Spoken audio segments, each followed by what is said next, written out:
David. Hey, so thanks very much for having me. Thank you for the invitation. I know I'm the proverbial sort of last thing between you and happy hours. How's it going? So this is joint work with Matt Bloomfield, Brandon Gifford, and John Kepler. What we're looking at is sort of cost shielding in executive bonus plans. What I mean by that, basically what this paper is looking at, Rui touched on this a little bit earlier as well. If you look at the performance measures that are in executive bonus plans, this is basically what you get. So more than half, the majority of performance measures are sort of earnings measures. The next two largest sort of chunks of performance measures are sales and cash flow based. And the remainder sort of up here is sort of stock price and other performance measures, things like balance sheet measures. And there's a pretty extensive prior literature that thinks about sort of how do firms decide where on this pie they should show up. And in particular, how do firms think about whether they should be in sort of this yellow earnings piece versus some other pieces of this pie. So for example, a lot of this earlier literature thinks about, should I pay my executives based on earnings versus stock price? So more recent literature thinks about things like, should I pay my managers based on earnings versus cash flow, or should I pay my managers based on earnings versus sort of a variety of other sort of slices that you see up here? And sort of the point here is that all of this prior literature, almost all of this prior literature, sort of views this yellow chunk over here as sort of a homogeneous piece of homogeneous set of performance measures. Everything in here is kind of the same. It turns out that sort of actually there's a lot of variation in that chunk over there. Even though the prior literature sort of views this all as sort of income or earnings-based measures, there's a lot of different things going on in here. So the largest piece is sort of down here. You see this sort of gray chunk is net income or sort of EPS. This is what you sort of learn in accounting 101, bottom line earnings off income statement. Everything else up here, sort of all this stuff up here is stuff that sort of sounds like earnings. The E in all these performance measures is earnings, but it's not really net income. It's been adjusted for something. It's pulling out various things. So for example, the biggest chunk up here, EBIT, what is that? This is earnings before interest and taxes. This is sort of something that's fundamentally different from net income or bottom line earnings. And so what we're doing in this paper is we're basically going to sort of look at this bottom right 3/4 of the pie here. These are what we're going to call income statement measures, in that they either show directly on the income statement or they're closely tied to something on the income statement. And we're going to think about how do firms sort of select between these different performance measures, between these income statements. Okay, so sort of specifically, again, most of the variation in sort of these bonus plan performance measures is coming from these within income statement variation. We're going to think about what explains sort of the choice of a particular measure, one measure over another. I have up here sort of these are ex-ante performance measures. I just want to emphasize here, these performance measure choices are typically made early in the firm's year, so within the first 90 days or so. So this isn't a situation where, for example, the CEO or the board gets to the end of the year and says, which of these 5 performance measures looks the best? I'm going to pick that one and decide to use that one to make it look like I did the best. These are choices made fairly early in the year before the actual realizations. That's not to say that the board or the CEO, for example, doesn't have any sort of inkling about what's going to happen, but again, it's not perfectly observable what the realization is. Okay. And so basically what we're going to focus on in this paper is sort of what's the role of cost shielding in explaining how firms or boards distinguish between these income statement measures that we just talked about. And the reason we sort of focus on these cost shielding explanations is that if you think about what's different between all these different income statement measures that I just showed you, what's different is basically what's the extent to which we exclude or include different costs or expenses in these measures. So just to sort of illustrate briefly what I mean by that, let's think about sort of all these different performance measures I talked about. Net income, again, sort of maybe the simplest thing to think about, this is just sales minus expenses. Nothing too fancy here. If you think about all these other performance measures that I mentioned, so EBIT, EBITDA, etc., these are all things that adjust net income for something, right? So think about EBT, this is earnings before taxes. What is this? This is net income excluding tax expense. Moving on, we have EBIT, earnings before interest and taxes. You can think of this as EBT further excluding interest expense. And you can kind of see where this is going. If I move on to EBITDA, earnings before interest, taxes, depreciation, and amortization, this is EBIT further excluding depreciation and amortization. So I get so all the way to the other extreme, we have sales. Sales is basically net income excluding all expenses. And so when I say sort of the distinction between these performance measures is the extent to which we're including or excluding different costs, this is basically what I'm talking about.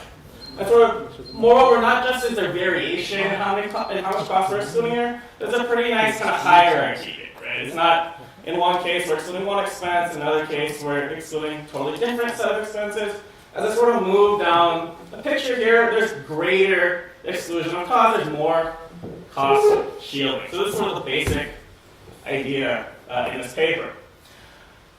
Anecdotally, firms think about this, or at least some firms think about this pretty carefully when it comes to picking specific performance measures. This is an example from Macy's Proxy a couple years ago. Basically what they're saying is the compensation committee selected EBIT as a performance measure. And why did they do that? They said excluding interest and taxes ensures that profit is defined based on operating results that the named executives can directly influence. So in other words, basically what they're saying is we picked EBIT, not sort of haphazardly or randomly, we picked EBIT because we think it's sort of a better performance measure. It's going to lead to a more efficient contract. And that sort of leads into basically our major question in this paper. Do boards use sort of this idea of cost shielding to improve contracting efficiency?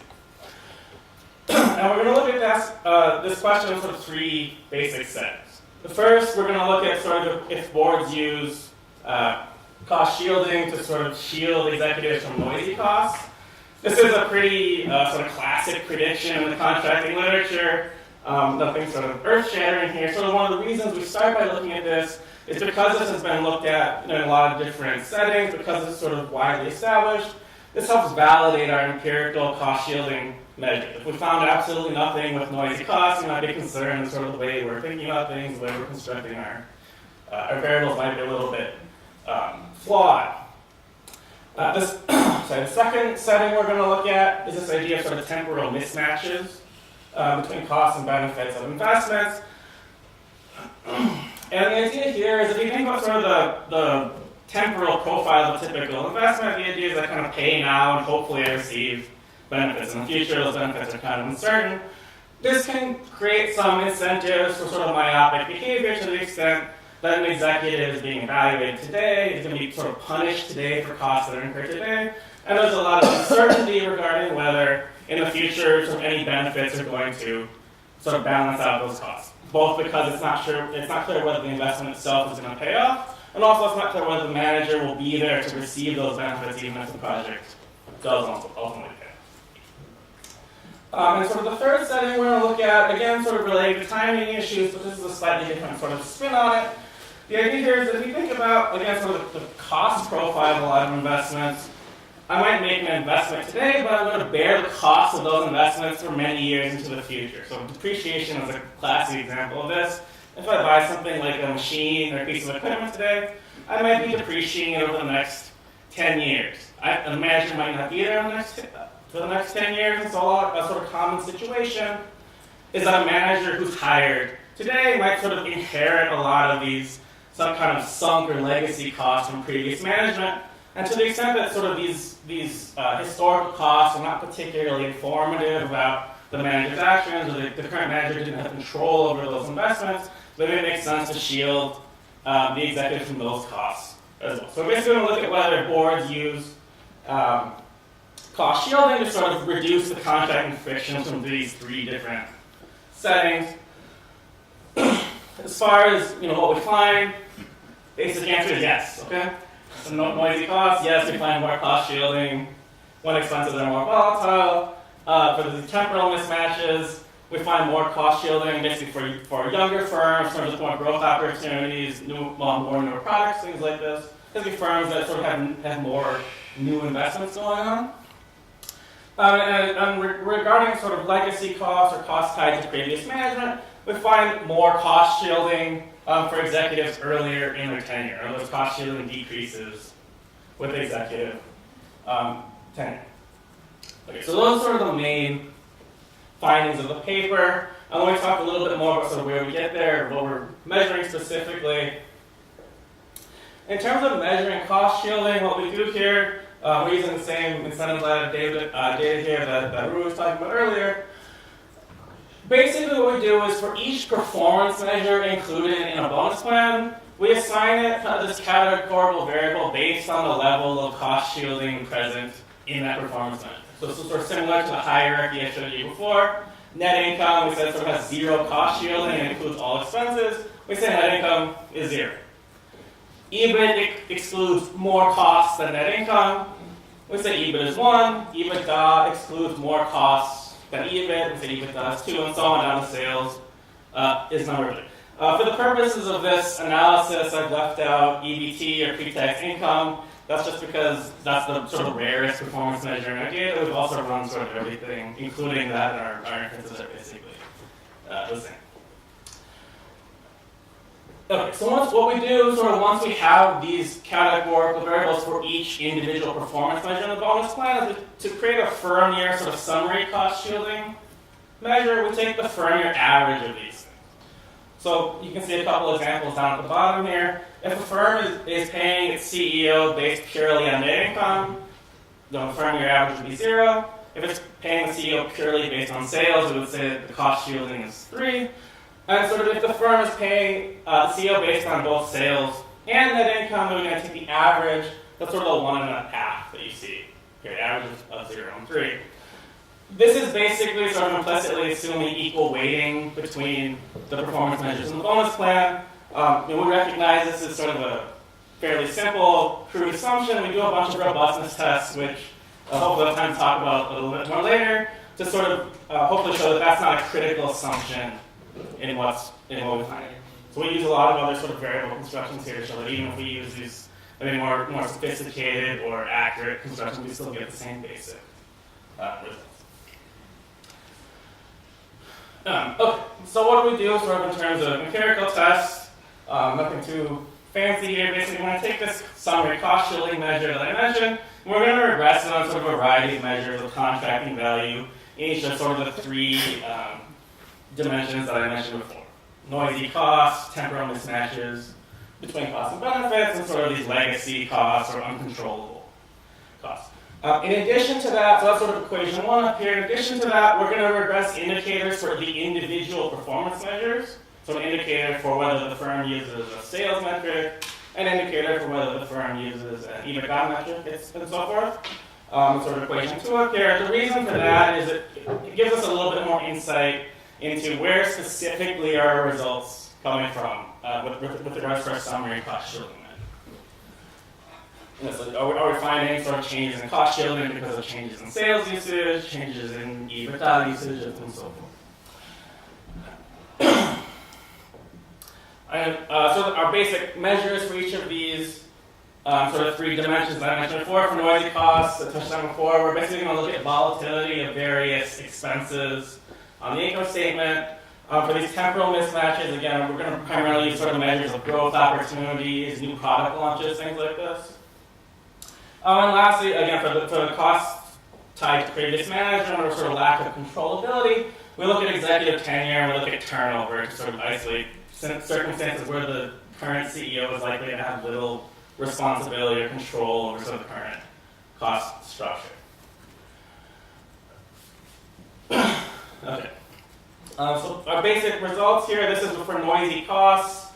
You can see sort of we look at 4 levels of cost: depreciation, R&D, interest, and taxes or effective tax rates.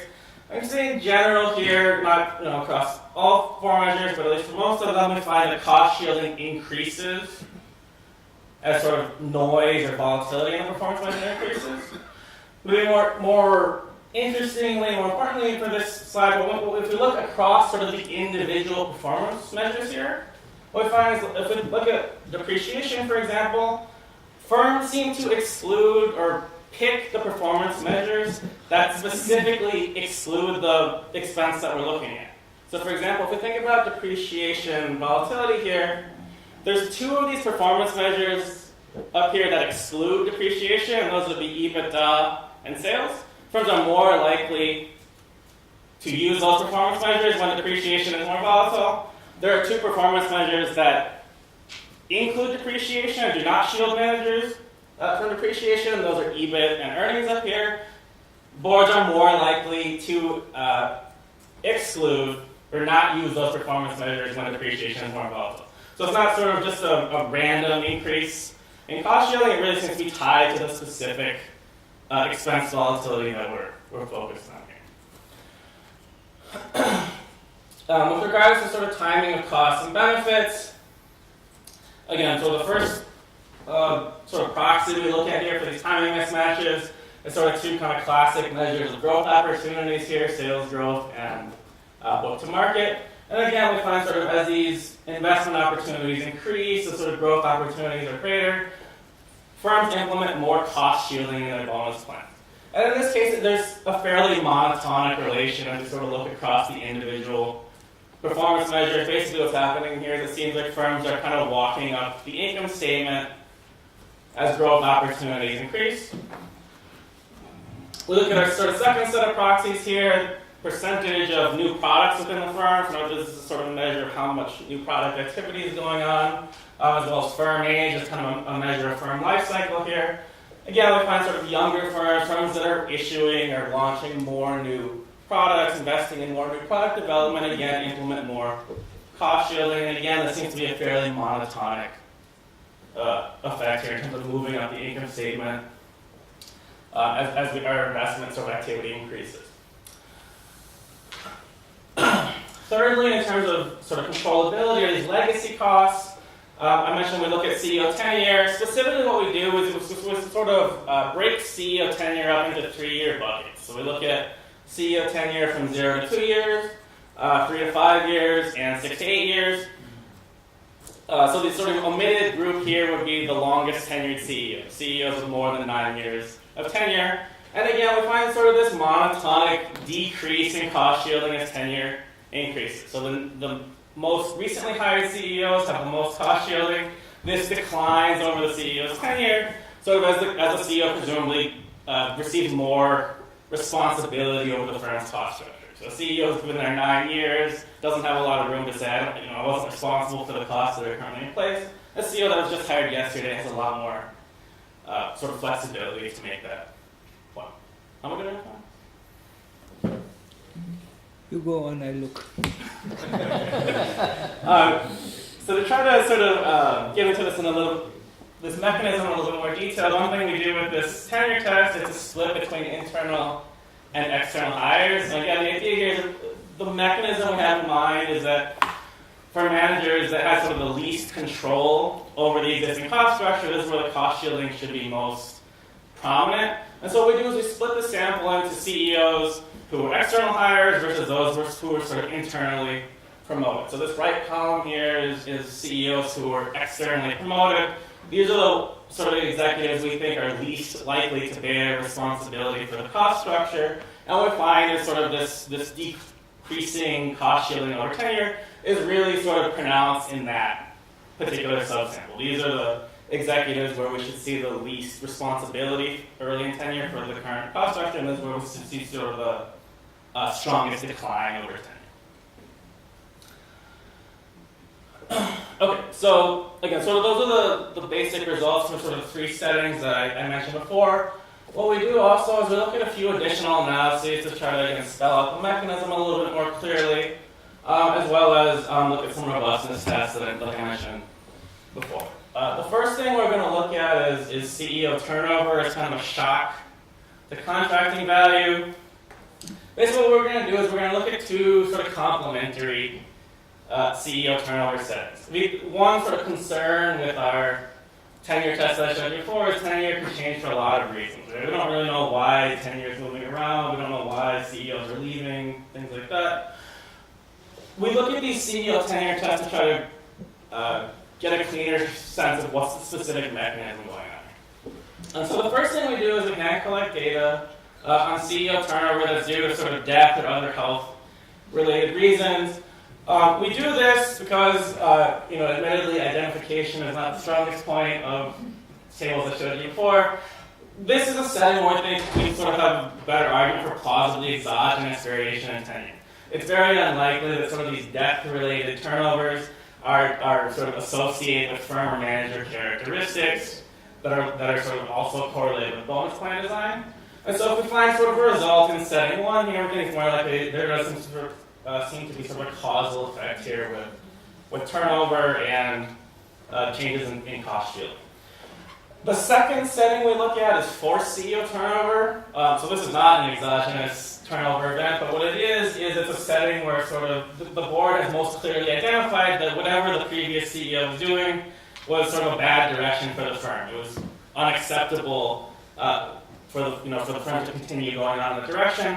And again, this is a situation where I think sort of it's most likely that the incoming CEO is going to require greater cost shielding. And so in both of these settings, we find significant and pretty similar increases in cost shielding, which gives us some comfort that sort of the tenure results that I showed you before are not sort of due to some omitted variable sort of associated with tenure, but it's really due to the specific mechanism we have in mind here. The second thing we look at is financial expertise. The idea here is that if you think about sort of the distinctions we're talking about in terms of board members distinguishing between what are the costs included in EBITDA, EBIT, etc. This is something that might sort of benefit from a greater degree of financial expertise among directors. Directors that are sort of more aware of these types of things might be better able to incorporate this into compensation contracts. And so basically look cross-sectionally, do our results vary across boards with relatively high and relatively low financial expertise. What we find is that for sort of the first and third settings that I mentioned, so the noisy costs and sort of the legacy costs or the controllability angle, we do find that our results are much more pronounced in boards with greater financial expertise. For the second setting we look at in terms of growth opportunities and new product launches, we don't find any difference across financial expertise in that setting. And sort of one thing we think is kind of going on here, maybe going on here, is if you think about or you look at what's driving our results in the first and third settings, it's really this substitution between different earnings-based measures. So it's firms selecting, for example, EBITDA instead of EBIT and substituting one for another. Versus what's driving our results sort of in the second setting, in a lot of cases, more sort of just including sales measures on top of existing earnings measures. And so, one interpretation of our results here is it requires relatively little sophistication to say, well, I'm a growing firm, I better pay my manager based on sales. It requires maybe more expertise and sophistication to say, my firm has a lot of volatility and depreciation. I want to select a specific performance measure that's going to isolate or shield the executive from that volatility in depreciation.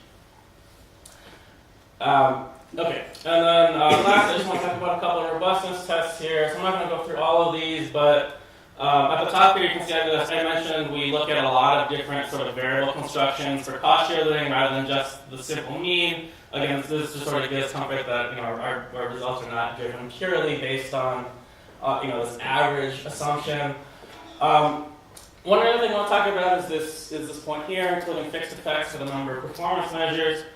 So another sort of concern that you might have with our analyses is that there's sort of this mechanical relation between the number of performance measures and cost shielding in the sense that maybe everyone or almost everyone sort of starts by paying based on income. And to the extent that they use additional performance measures, there's only sort of one direction for cost shielding to go at that point, right? If I'm already using the measure that has zero cost shielding, just adding measures is going to kind of mechanically add cost shielding. On top of that, even if it's not intentional. And so what we do is we include fixed effects, for the number of performance measures, as kind of a nonlinear way to control for the number of measures in the contract. So what we find is even within executives that have the same number of performance measures, we still find the same pattern of results that I described previously. So it doesn't seem to be sort of this mechanical effect of the number of performance measures in the contract.